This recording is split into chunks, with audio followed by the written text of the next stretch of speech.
So guys आज मैं जा रही थी अपनी दीदी के घर पे क्योंकि मैंने सुना था दीदी बना रही है डोसा और मैंने देखा तो वो मतलब अपनी तैयारी कर रही थी। सो उन्होंने डोसे के बैटर के लिए जो होता है जिससे डोसा बनता है, सो वो ऑलमोस्ट उन्होंने रेडी कर लिया था। तो वो तो मुझे पता नहीं उन्होंने क्या क्या ऐड किया था, बट सूजी और आटा और दही आई गेस और पानी, शायद मुझे तो इतना पता है ये सब ऐड किया था। सो जब तक मैं वहाँ पहुँची तो ये सब ऐड हो चुका था। फिर दीदी उसमें डाल रही थी नमक, तो मैंने सोचा कि इसका तो व्लॉग बनाना चाहिए भाई, क्योंकि मुझे जितना पता है मेरी दीदी जब कुछ भी बनाती है ना भाई बेस्ट ही बनाती है। इसीलिए मैं सोच नहीं रही थी कि व्लॉग बनाऊँ नहीं बनाऊँ, मैंने तो जाते ही व्लॉग स्टार्ट कर दिया। मतलब ये तो रिकॉर्ड होना चाहिए।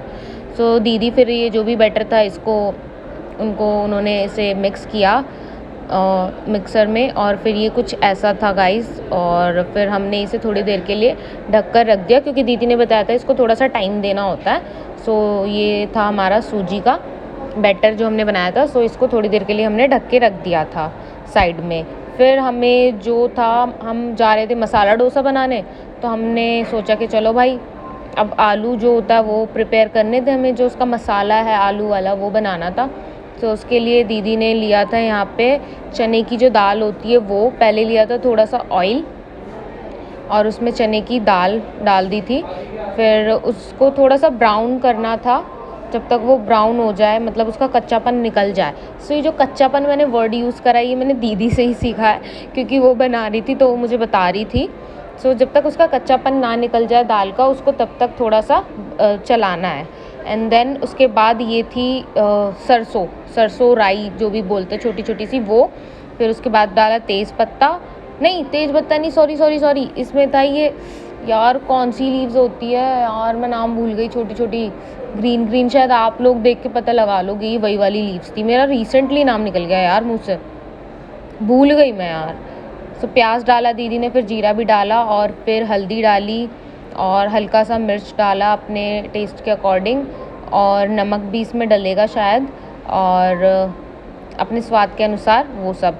और आलू पहले से ही बॉईल करके रखे हुए थे दीदी ने, तो उनका कहना ये है कि अगर आप हाथ से मैश करके आलू को डालेंगे तो वो ज़्यादा बेटर रहेगा। सो उसने हाथ से ही आलू को मैश करा और सारे आलू को अच्छे से। और भाई ये जो मसाला बना था ना, मतलब मेरे मुंह में अभी भी पानी आ रहा है, बहुत ही सही था। ये आप लोग भी देख रहे हो। अरे हाँ, लाल मिर्च भी डाला था दीदी ने और धनिया भी, सॉरी मैं बताना भूल गई क्योंकि मैं उस पत्ती का नाम ही भूल गई यार, वो जो लीफ थी मैं नाम भूल गई उसका इस चक्कर में।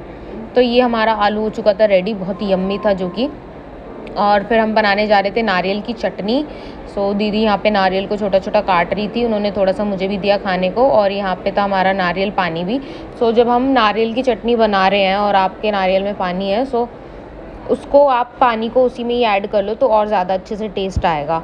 और ये थे थोड़े से भुने हुए चने जो होते हैं, वो हमने ज़्यादा नहीं लिए थे, थोड़े से ही लिए थे, और 2 हरी मिर्च थी उसमें, और नमक आपके स्वाद के अनुसार।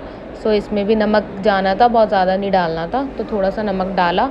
और फिर इसको भी दीदी ले गई थी ग्राइंड करने के लिए। और भाई ये चटनी भी बहुत सॉलिड थी। ये मैं सच में कोई ऐसी तारीफ़ें नहीं कर रही, आप लोग भी ट्राई करना घर पे और बताना कि कैसी लगी आपको। ये फिर से आ गई यार, मैं इसका नाम भूल गई हूँ, क्या नाम है इसका, जो भी कहते हैं इसे कहते हैं यार, पता नहीं कौन सा पत्ता कहते हैं। तो अब हम जा रहे थे तड़का लगाने, उसमें जो हमारी चटनी बनी थी ना नारियल चटनी, सो उसके लिए भी तड़का लगाना था। तो उसके लिए ली हमने वही ग्रीन वाली लीव्स और दो लाल मिर्च, और इसमें वापस से दीदी ने वो राई और जो भी था वो डाला और वो लीव्स डाली और उसको थोड़ा सा ऐसे पकाया, और फिर वो जो हमारी चटनी है उसमें उसको डाल दिया था। अभी ये देखना कितना मस्त, मतलब ये जो देखा ना मैंने, मतलब दिल खुश हो गया। मतलब मेरी सिस्टर ना किसी शेफ़ से कम नहीं है यार। और जब मैंने कल वो डोसा खाया ना, मैं वो चीज़ रिकॉर्ड नहीं कर पाई, मतलब मैं इतनी बिज़ी हो गई थी खाने में, मतलब क्या रिकॉर्ड, मेरे को रिकॉर्ड नहीं करना, मेरे को भी खाना है। सो हमने सोचा चलो हम ट्राई करते हैं। सो ये था जो बैटर जो भी रखा था हमने कुछ टाइम के लिए, सो उसको दीदी ने ऐसे लगाया और फिर उसके बाद इस पर थोड़ा सा इसे पकने देना है गाइस। थोड़ा सा जब ये हो जाएगा, नीचे से थोड़ा सा सिक जाए, उसके बाद हमें इस पर हल्का सा ऑयल डालना है, हल्का ही डालना, बहुत ज़्यादा मत डालना। और आपको पता कैसे चलेगा, जब इसके कॉर्नर्स पे ना आपको ऐसे तवे को उठा के पूरे कॉर्नर पे ऐसे फैला लेना है, फिर बीच में से हल्का हल्का उठा के देख भी लेना कि वो जल ना जाए। गैस को कम ही रखना है। और ये जो आलू थे भाई बहुत यम्मी थे, मतलब बहुत सही था।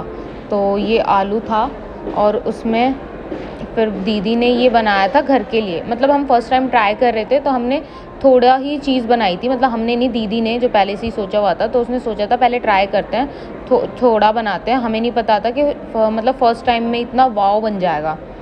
तो ये दीदी फिर यहाँ पर ठीक से सेक रही थी कि उसके साइड कॉर्नर्स ठीक से मतलब सिके नहीं थे, सो कॉर्नर्स को ठीक से सेक रही थी।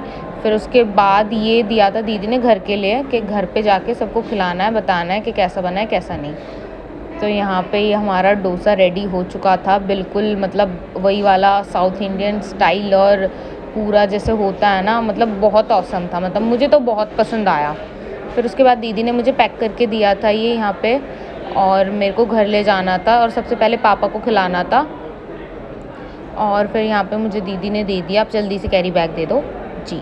तो दीदी ने मेरे को कैरी बैग दिया है और अब मैं घर पर आ गई थी। बाय भी बोला है दीदी ने गाइस, तो दीदी की साइड से बाय। और फिर यहाँ पे मैं पापा के सामने लेके गई, तो पापा पहले तो बहुत खुश हो गए, फिर उन्हें वापस से जब पता चला कि ये वीडियो रिकॉर्ड होनी है तो वो फिर से कंफ्यूज हो गए कि मुझे खाना है, पोस्ट करना है, क्या करना है। तो वो खा नहीं रहे थे और ठीक से कुछ रिएक्ट नहीं कर रहे थे, क्योंकि उन्हें लगा वापस से कि कुछ गलत ना हो जाए। फिर मैंने उनको वापस से बोला कुछ बताओ कुछ बताओ, लेकिन उन्हें सच में बहुत पसंद आया। मतलब उन्होंने एक्सप्लेन करा, ये जो बाहर से जो क्रिस्पी है और अंदर जो इसकी स्टफिंग है, जो मसाला भरा है, उनको वो भी बहुत पसंद आया, इवन मुझे भी, और घर में सबको पसंद आया। तो अब आप देख पा रहे हो कि पापा कुछ बोल रहे हैं और वो खुश है इसे खा के। सो ये था हमारा आज का डोसा रेसिपी और नारियल की चटनी। सो इसी तरीके से मैं अपने छोटे छोटे व्लॉग्स के साथ आप लोगों को मिलूँगी। आप भी ये रेसिपी ट्राई करें और हमें कमेंट करके ज़रूर बताएं आपको कैसा लगा। तब तक के लिए बाय बाय गाइज़।